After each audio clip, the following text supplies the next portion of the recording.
There's this old story in King Arthur where the knights go off to look for the Holy Grail, which is either the cup that Christ drank out of at the Last Supper, or the cup into which the blood that gushed from his side was poured when he was crucified. The stories vary, but it's basically a holy object, like the phoenix in some sense, that's a representation of transformation. So it's an ideal, and so King Arthur's knights, who sit at a round table because they're all roughly equal, go off to find the most valuable thing. And where do you look for the most valuable thing when you don't know where it is?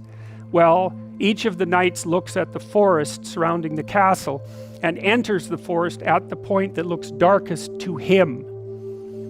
And that's a good thing to understand, because the gateway to wisdom and the gateway to the development of personality, which is exactly the same thing, is precisely through the portal that you do not want to climb through.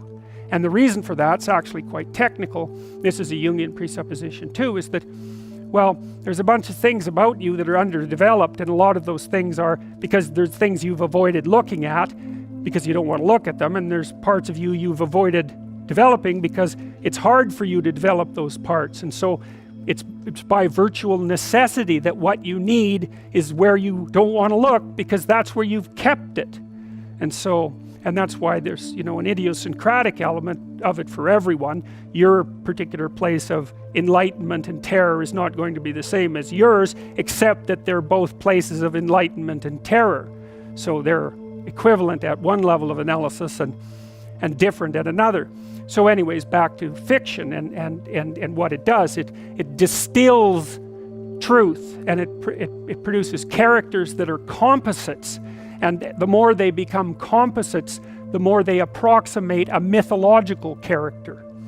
And so they become more and more universally true and more approximating religious deities. But the problem with that is they become more and more distant from individual experience. And so with literature, there's this very tight line where you need to make the character more than merely human, but not so much of a god that, one of the things that happened to Superman in the 1980s, Superman started out, he's got a heavenly set of parents, by the way, and an earthly set of parents, and he's an orphan like Harry Potter. Very common theme is that when Superman first emerged, he could only jump over buildings, and maybe he could stop a locomotive, but by the time the 1980s rolled around, like, he could juggle planets and, swallow hydrogen bombs, and, he could do anything. Well, people stopped buying the Superman comics because how interesting is that? It's like something horrible happens and Superman deals with it. And something else horrible happens and Superman deals with it. And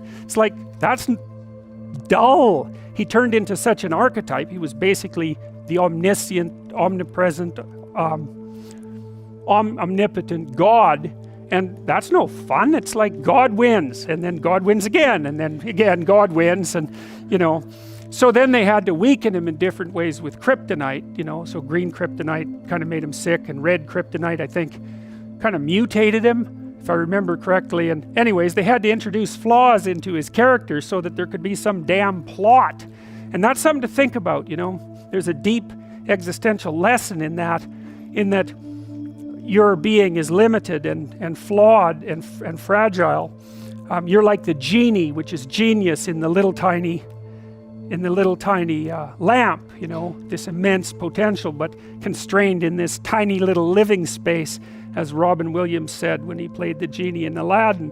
But the fact that you have limitations means that the plot of your life is the overcoming of those limitations, and that if you didn't have limitations, well, there wouldn't be a plot, and maybe there would be no life. And so that's part of the reason why perhaps you have to accept the fact that you're flawed and insufficient, and live with it and consider it a precondition for being. It's at least a reasonable idea. So anyways, one of the main characters is the country, the known, the explored territory. We went over that a bit, and it always has two elements. I mean, your country is your greatest friend and your worst enemy, because it squashes you into conformity and demands that you act in a certain manner and reduces your individuality to that element that's tolerated by everyone else. and it constrains your potential in a single direction, and so it's really tyrannical. But at the same time, it provides you with a place to be and all of the benefits that have accrued as a result of the actions of your ancestors and all the other people that you're associated with. So there's the good tyrant or the bad tyrant and the good king, and those are archetypal figures, and that's because they're always true, and they're always true simultaneously, which is partly why I object to the notion of the patriarchy, because it's a it's the what do you call that? It's the apprehension of a mythological trope, which is that of the evil tyrant, without any appreciation for the fact that the archetype actually has two parts, and the other part is the wise king. And you can tell an evil tyrant story about culture, no problem, but it's one-sided, and that's very dangerous, because you don't want to forget all the good things that you have while you're criticizing all the ways that things are in error. That's a lack of gratitude, and it's a lack of wisdom, and it's founded in resentment, and it's very dangerous, both personally and socially. I told you that Captain Hook is a tyrant because he's got this crocodile chasing him, and the crocodile has a clock in its stomach, and that's death. It's like, obviously, right? Tick, tick, tick, tick.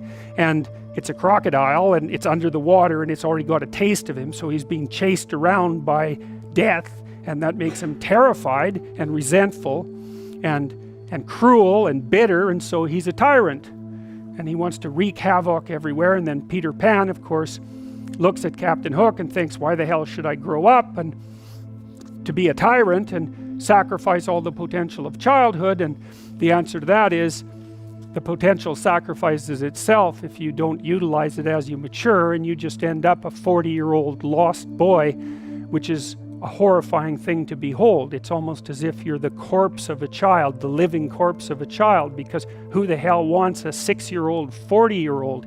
You're a little on the stale side by that point, and not the world's happiest individual. So, your potential is going to disappear because you age anyways, and so you might as well shape that potential in a particular direction and at least become something, no matter how limited, rather than nothing. So, Peter Pan, that's a great story. It's a great mythological story. So let's talk about tyrants. Well, not only are they mythological figures, but they exist, and they tend to be deified. I mean, Stalin was, for all intents and purposes, God the Father in Soviet Russia, although he was pretty much only the worst elements of Old Testament God, who was, constantly smiting people and wiping out populations and doing all sorts of things that seemed to be quite nasty. But nonetheless, people worshipped him in many ways, and he's a representation of just exactly what goes wrong when things really go wrong, when people stop paying attention and when they all lie. Because one of the things that characterized the communist state was that no one ever got to say anything they actually believed, ever. And that was partly because 1 out of 3 people was an informer, which meant if you had a family of 6 people, 2 of them were informing on the government about you, and that included your own children.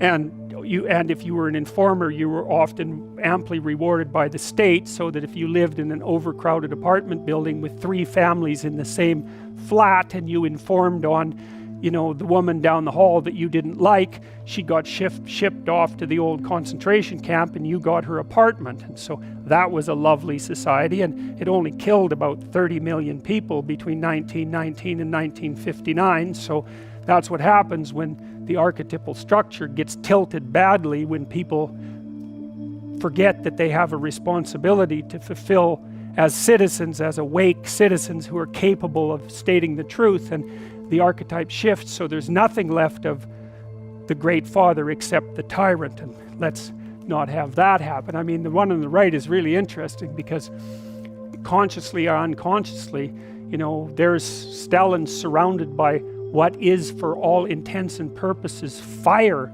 He looks like Maleficent in Sleeping Beauty when she shows up at Aurora's christening. She puts her arms up in the air and green fire surrounds her. It's like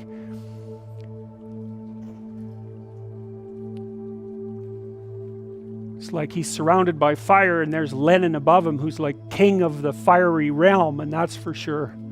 So I mean, all the terrors that happened in the Soviet Union didn't start under Stalin, they started under Lenin, and Stalin was definitely Lenin's legitimate son, let's put it that way.